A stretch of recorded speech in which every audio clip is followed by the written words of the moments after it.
It has been 14 years since Mercury finally bid us goodbye as a manufacturer, and not a day goes by that we don't miss them. Sure, in their last few years the cars they released were anything but inspiring, but when Mercury was able to put their own spin on the muscle car wars, they gave us some of the baddest V8 barnstormers out there. From their high-performance Cougars to the Marauder, here are Mercury's 6 baddest muscle cars of all time. Number 6. The Mercury Marauder X100. Originally introduced in 1969, the X100 was the new king of the Marauder line, which had been dormant for 4 years. This car represented Mercury's bold re-entry into the growing market for luxury performance coupes, competing against cars like the Buick Riviera and the Toronado. The X100 trim elevated the Marauder's status with distinctive styling touches, like fender skirts, 5-spoke 15-inch wheels, and a matte black rear deck lid, with a muscular aesthetic highlighted by its incredibly imposing front fascia, retractable headlights, and the roofline borrowed from the Ford XL sports roof. Built on a full-frame chassis that was shared with the Mercury Marquis, it blended familiar components into a sleek and luxurious package that Mercury itself dubbed the solution when luxury just isn't enough. The X100 combined that luxury with aggression. Under the hood, the X100 housed the formidable 429 cubic inch Ford V8 in N-code trim, delivering 360 horsepower and 480 foot-pounds of torque, thanks to a 4-barrel carburetor and a 10.5-to-1 compression ratio. Mated to a C6 3-speed automatic and a 325 rear axle ratio, the Marauder weighed in at a porky 4,500 pounds and boasted a 0-to-60 time of about 7 seconds, with a top speed of 126 miles per hour. The Marauder X100 also featured some optional performance upgrades like stiffer springs and a thicker sway bar for better handling, although this seemed at odds with its core mission as a plush freeway cruiser with the monstrous torque to boot. Disc brakes came standard up front with drums in the rear, and buyers could opt for power-assisted brakes if desired. Inside, the X100 indulged passengers with wood-grain accented dashboards, plush seating, and upscale touches that cemented its status as Mercury's luxury muscle flagship. Around 8,000 of these cars were built from 1969 to 1970, when the Marauder was killed off again and wouldn't be seen for another 30-plus years. Number 5. The Mercury Comet AFX. The Mercury Comet of the mid-1960s evolved from its compact origins into a legitimate contender in the performance car market, offering a wide range of trims and powertrains that mirrored Ford's own muscle ambitions. The second-generation Comet, the 1964 to 1965 model years, sharpened its styling with a more aggressive and angular design, and introduced new model names. Buyers could now choose engines ranging from a modest 170 cubic inch inline-6 to various V8 options like the 260 and 289 cubic inch Windsor motors, with outputs climbing to 271 horsepower in the top spec 289 hypos. By 1965, the Comet added new stacked headlights and a refined V8 lineup, with the Comet Cyclone leading the charge as Mercury's street-friendly performance flagship. The third-gen Comet, from 66 to 67, transitioned from a more compact platform into a mid-size platform, now sharing its underpinnings with the Fairlane rather than the Falcon. It was now offered in models like the Capri, the Caliente, and the Cyclone GT, with the latter boasting a 390 cubic inch V8 that made 335 horsepower.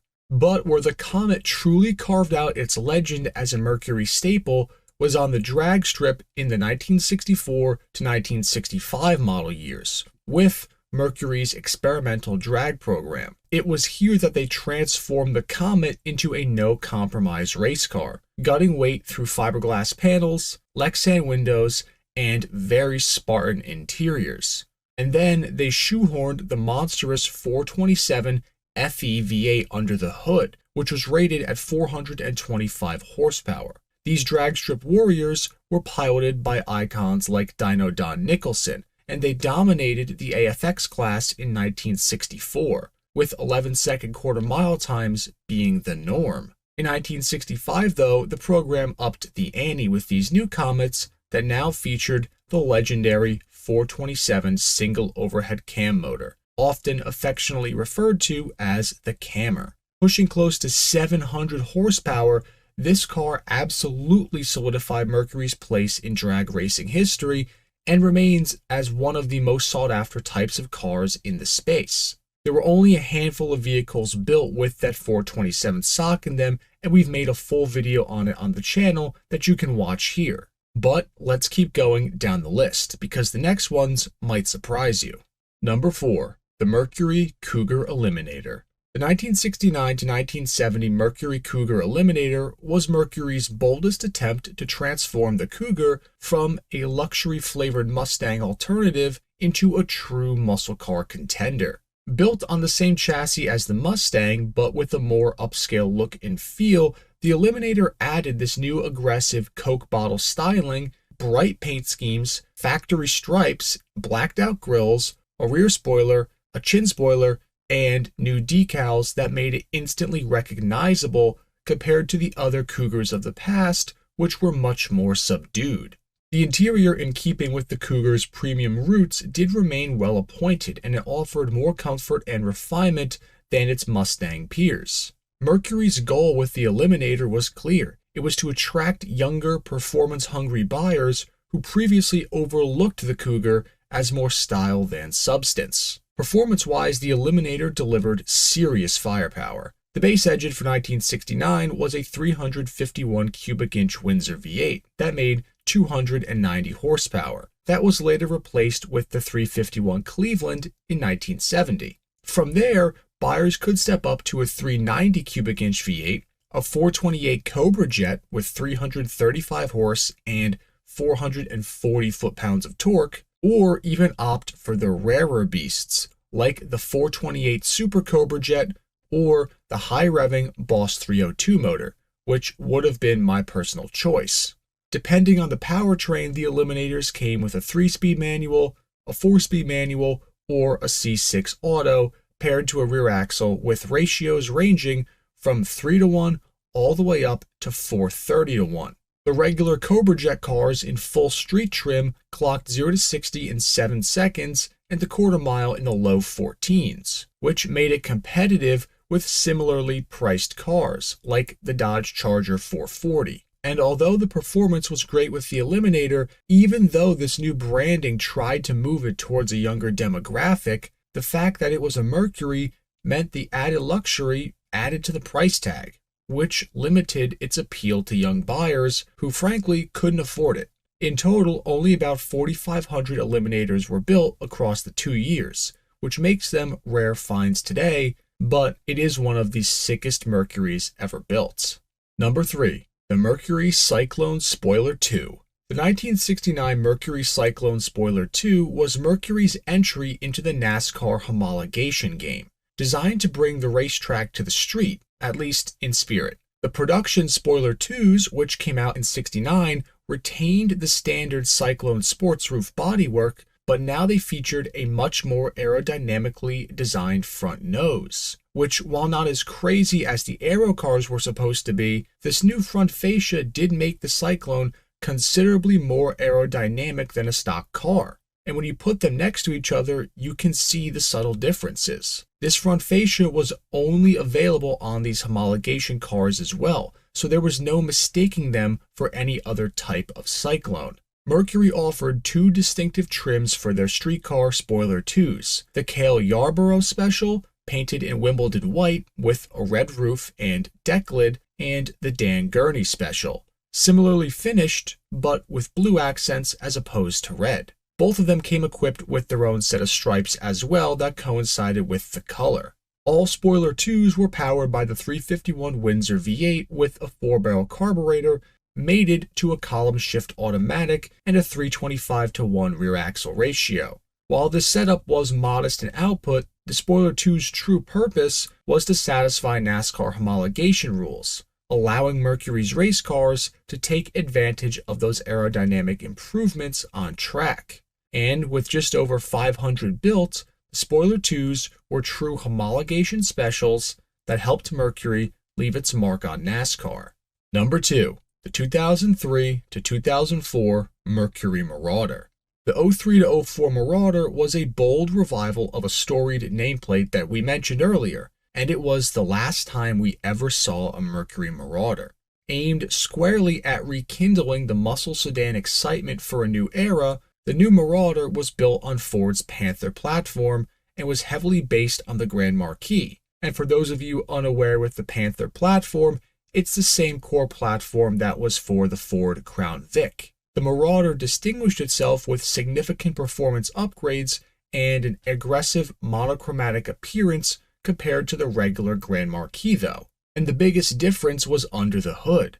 What sat there was an aluminum 4.6-liter dual overhead cam Ford mod motor that was actually fitted in the Mustang Mach-1 and Lincoln Aviator. In this car, it put out 302 horsepower and 318 foot-pounds of torque, which made it the most powerful Panther platform car ever built stock. Whereas all the other V8 Panther platform cars got the single overhead cam 4.6. The dual overhead cam motor under the hood of the Marauder gave it way more grunt, way more mid-range, and more RPM to sing with. Paired with a 4-speed automatic, the 4R70W in 2003 and the updated 4R75W in 04, the Marauder also featured a 355-to-1 limited slip rear axle, heavy-duty suspension, and brakes borrowed from the Crown Vic Police Interceptor. Visually, the Marauder embraced a stealthy, no-nonsense look. Nearly all the chrome trim was deleted in favor of a color-matched theme, except for the window surrounds, the Mercury emblems, and the polished 18-inch wheels. Unique front and rear bumpers, a paint-matched grille, dark-tinted taillights, and twin chrome exhaust tips truly completed the package, ensuring it stood out from its more sedate siblings. And visually, it really does look like a clear modern reinterpretation of the Marauder X100's ethos. Inside, the cabin featured plush leather seating, satin aluminum trim, a floor-mounted shifter, and a unique gauge cluster with a 140-mile-per-hour speedometer and the Marauder exclusive tach, giving drivers a cockpit that balanced muscle car vibes with the classic Mercury upscale touches. These Marauders were only available in 4 colors: black, silver, dark blue, and maroon, but black is the most common. While Mercury aimed to try and tap into the same market that had just embraced the 94 to 96 Chevy Impala SS, the Marauder ultimately struggled in showrooms, selling just over 11,000 units across its 2-year run. And despite its more modest performance, the Marauder did bring some of that muscle car life back into the Mercury dealerships, and it became a cult classic. And last but not least, for number 1, we have the Mercury Cyclone 429 Cobra Jet. The 1970 Mercury Cyclone spoiler with the 429 Cobra Jet in it marked the pinnacle of Mercury's muscle car lineup and arguably the beginning of its end, delivering both crazy aggressive styling and formidable performance to rival the era's best. Sharing its semi-fastback roofline with the Torino Cobra, but sporting a unique front-end and rear-end treatment, the Cyclone spoiler stood out with a blacked-out grille, a scooped hood, a big chin spoiler, a rear wing, and these big side-stripe decals. They had bright color options, and it had a sporty upscale interior. At its heart, though, the Cyclone spoiler packed some serious heat. For the 429 cars, the standard motor was the 429 Ram Air Cobra Jet V8 that was officially rated at 370 horse and 450 foot-pounds of torque. For those craving even more, though, the optional 429 Super Cobra Jet brought along with it heavy-duty internals like solid lifters, a 780 CFM Holley carb, and other small differences that made it a true powerhouse, despite a modest advertised horsepower bump to just 375 horse. These Super Cobra Jet cars were paired with either the drag pack traction lock rear with 391 gears and an oil cooler, or the Super Drag Pack, which had a 430-to-1 rear gear ratio. These were serious strip-ready setups, and drivetrain choices included a close ratio 4-speed top loader or an optional C6 automatic. Though its standard drum brakes were a weak point, there were optional front discs. Super Cobra Jet spoiler's performance was impressive. 0 to 60 happened in about 5.5 seconds, and quarter-mile times were in the low 14s, occasionally dipping into the high 13s in stock form.